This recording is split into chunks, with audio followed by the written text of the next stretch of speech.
Love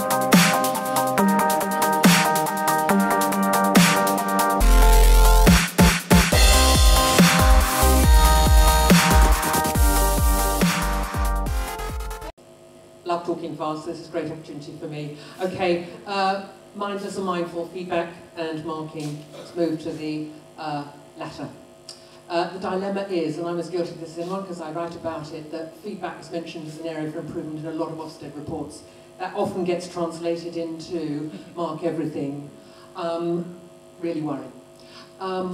Got to get a balance of priorities in the terms of the bigger picture. We need to remember, and I say this when I go into schools, leading inspections, we're running our schools for our children, not for Ofsted, not about pleasing us.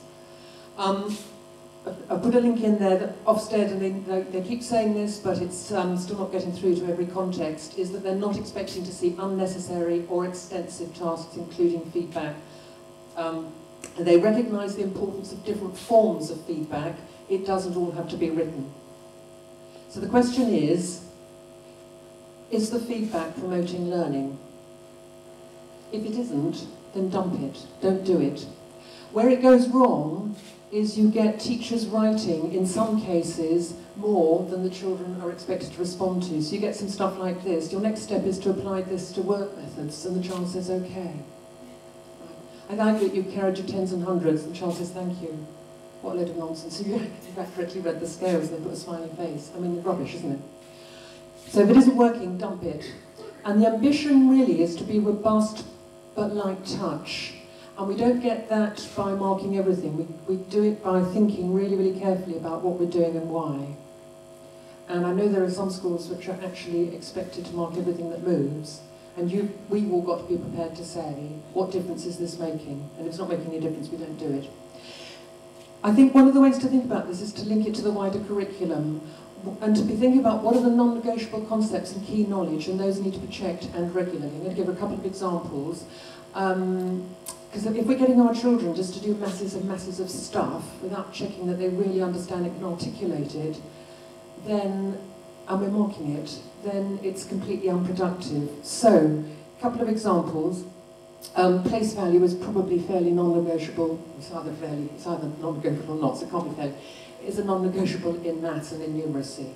So you've got students, and you ask them to write 104, and they're still writing 1, 2 noughts and a 4. They've not got place values. If we're not keeping to revisit those, but they've still done all the methods of sums, etc., and it's not gone lodged and deep. So we have to keep saying and keep repeating and keep checking in our classrooms, have they actually really got it? In my own field, in religious education, to take an example, in Judaism, if students have not understood the idea of covenant, the covenant in the Jewish faith, they're nowhere. Okay, so we keep going back and revisiting that, and everything hinges around a handful of key concepts.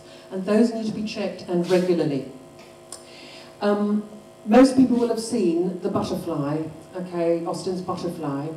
And if you think about what would have happened there in terms of feedback and marking, most of it, if you've seen the video, very short clip on Vimeo and YouTube, no more than 6 minutes, most of that was oral, most of it was verbal. But anyone talking to any of those children would have been able to articulate both what was happening, what needed to be developed, and what the final product needed to look like. Okay? And that's what we do when we go into schools. What are you doing? What are you learning? Tell us about it. Okay? You need to be making it really, really as efficient as possible. Symbols. Okay, don't tell the children what the symbols are, get them to work it out, tell them the next day, okay, where you've picked it up.